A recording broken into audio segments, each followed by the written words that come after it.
Hello nerds! Today we are looking at Dandadan Season 2, an anime season released in 2025. If you haven't seen my video on Season 1, I highly recommend it as I go over everything prior, and in this video, we are going to be diving straight into Season 2.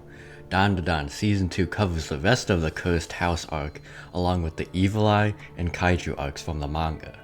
Now, with that out of the way, let's see what Dandadan Season 2 is all about. Momo is lucky enough to have the decrepit hot spring facility collapse on itself, giving her a chance to escape the men from the Kito family. Meanwhile, at the house, other members of the ominous Kito family arrive. We see the new intro, and I really like it. In fact, I actually like it more than the first intro, which is probably a hot take.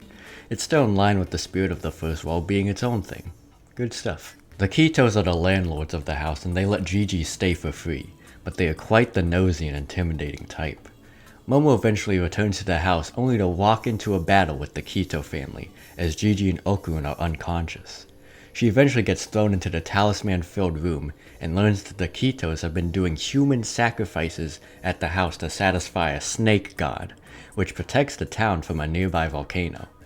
They plan on sacrificing them, but thanks to Gigi and Okarun's intervention, they can all be sacrificed. They fall into a hole that leads to an underground neighborhood where the giant snake god resides. The Kitos get eaten like a bunch of idiots, and Momo and Okarun are overtaken by the worm. They are being controlled to kill themselves, which leaves Gigi responsible for saving them from themselves. It's revealed that the same thing happened to his parents, but he saved them in time. He then encounters the spirit known as Evil Eye, who also makes people commit suicide with eye contact. It cancels out the worm, giving Momo and Okarun their sanity back. Okarun fights the worm and Gigi makes eye contact with Evil Eye, but instead of death, he is greeted with its backstory. Oh no, not again. Don't worry, it's not going to be as emotional, but it will be just as dark. Evil Eye was a child locked up as a sacrifice by the Kito family for when the volcano erupted. He then became a spirit that watched as the parents of the town start to commit suicide due to the worm below. He vows revenge on the Kitos for their human sacrifices. After seeing its story, Gigi takes Evil Eye down to his corpse to help him. The worm then traps them and Gigi gets possessed by Evil Eye. Now with a strong human vessel, Evil Eye begins to battle everyone around him. Momo and Okarun flee Evil Eye and notice that the worm is hiding while spraying the area with poison. Okarun launches Momo back up to the surface in order to help them escape, and then he faces off against Evil Eye. Momo decides to burn the house down and get the fire department to flood the worm out. Meanwhile, Okarun and Evil Eye have an epic battle, and eventually Okarun gets trapped in a box with Evil Eye. But it's not Okarun who's trapped with Evil Eye. Evil Eye is trapped with Okarun.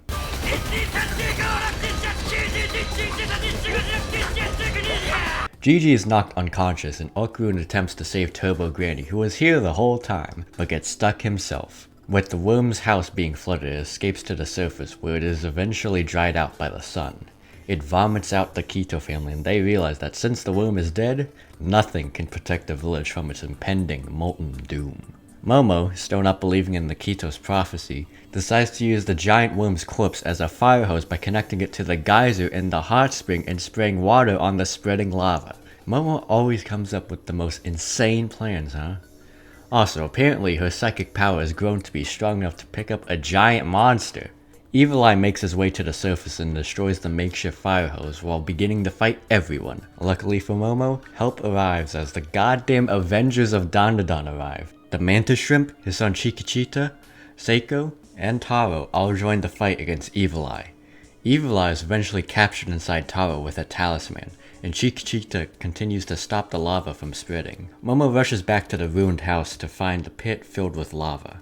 Momo refuses to accept that Okarun is dead, and she insists on going in to save him. Chikichita levitates an object from the lava, and it's revealed to be the worm's mucus.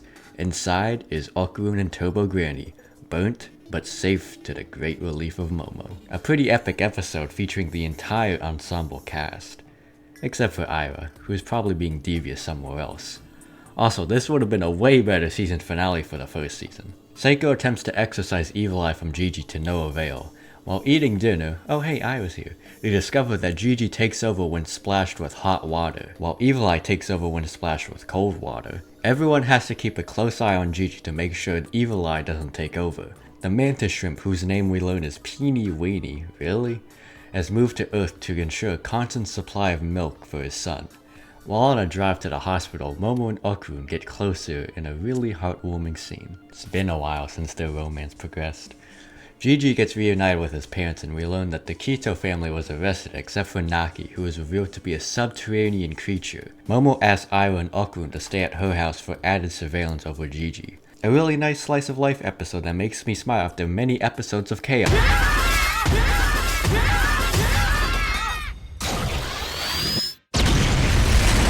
They managed to get Evil Eye under control, but their house kinda got blown up. Conveniently, Hayashi, a band specializing in exorcism, arrives at Seiko's request.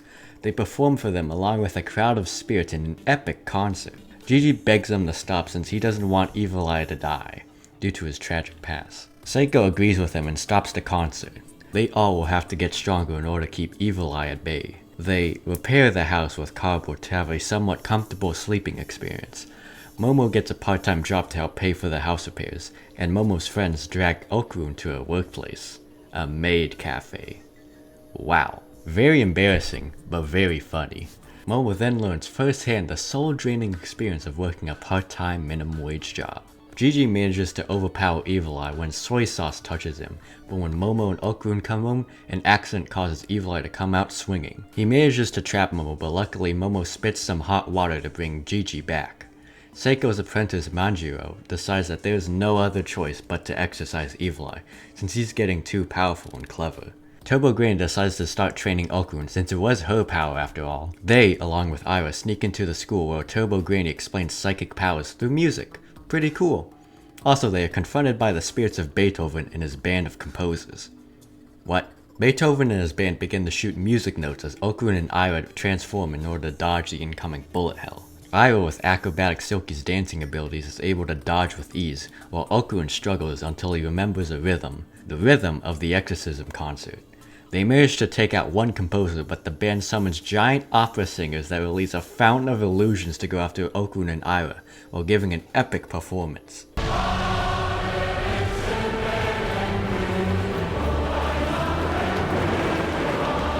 Ira, swinging with her hair, launches Okarun towards the composers as she takes down the giants one by one. And my god, the animation and music combination is a sight to behold.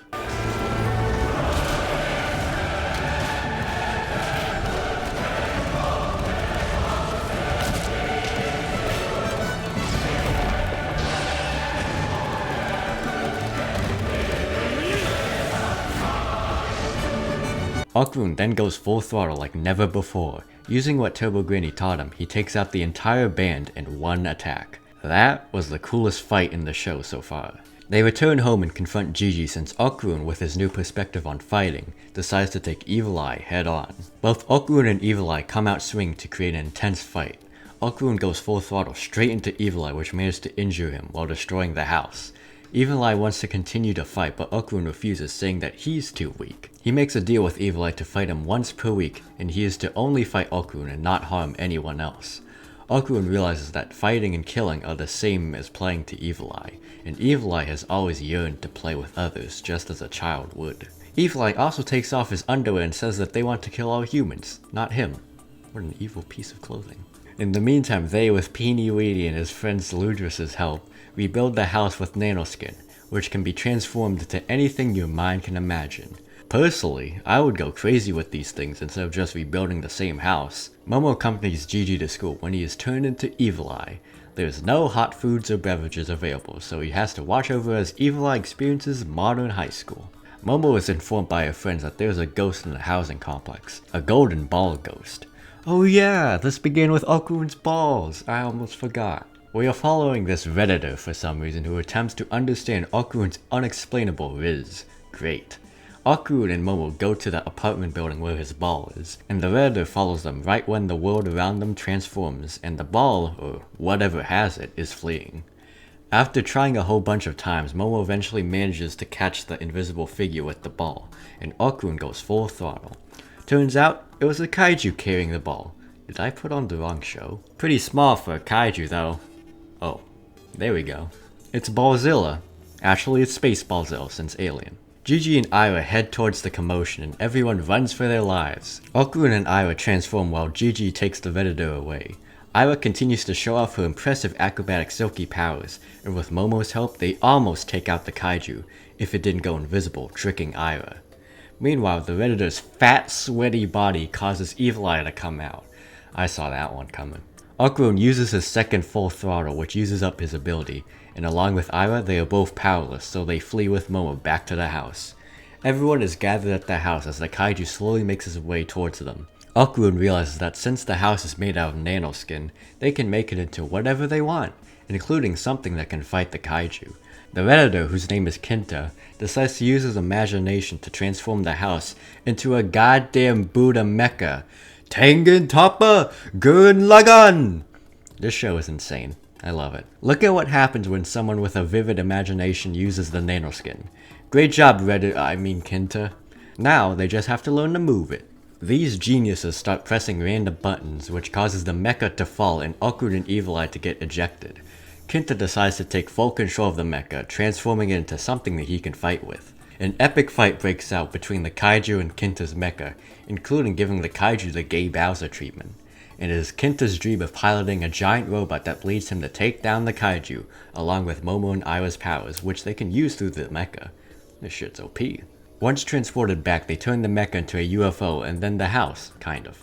Just in time for Momo and Ira's stomachs to give out. Okarun turns Evil Eye back into Gigi and they carry the small remains of the kaiju back to the house. Okarun realizes that the kaiju corpse is actually just a suit, and he opens it to find an Evangelion child? That's an alien question mark? Momo and Ira crawl outside the house to witness an absurd sight. Well, I hope Ira's okay after Momo's mind and heart literally got blown. A much better season finale than the first season, with a cliffhanger that isn't too anticlimactic or disturbing. Well, with that being said, we have covered the entirety of Dandadan Season 2, and I believe it was better than Season 1. Now, to get the obvious out of the way, there was no To a Kinder World episode in this season, and I wasn't expecting there to be one. It is truly an outlier that still remains as the best episode of the show by far. However, in this season, I believe the main core elements of Dandadan were done better. The action, the comedy, the writing, the characters, I just generally think Season 2 is stronger. It had a great start with the Cursed House arc, and then went into bizarre yet fun avenues such as the freaking exorcism concert and fighting Beethoven, and then a kaiju. Dandadan is truly creatively bizarre, and I love it for that. I like the new characters of Evil Eye and Kenta that they introduced, and I hope this show continues to build its rogues gallery of fun and interesting characters. The romance between Okarun and Momo is still present, but not as much as in the previous season, and that's fine because they have a very slow building romance with each other that will hopefully pay off in a later season. But yeah, great characters, funny moments, epic scenes, genre blending, everything that comes with Dandadan, and it's done great.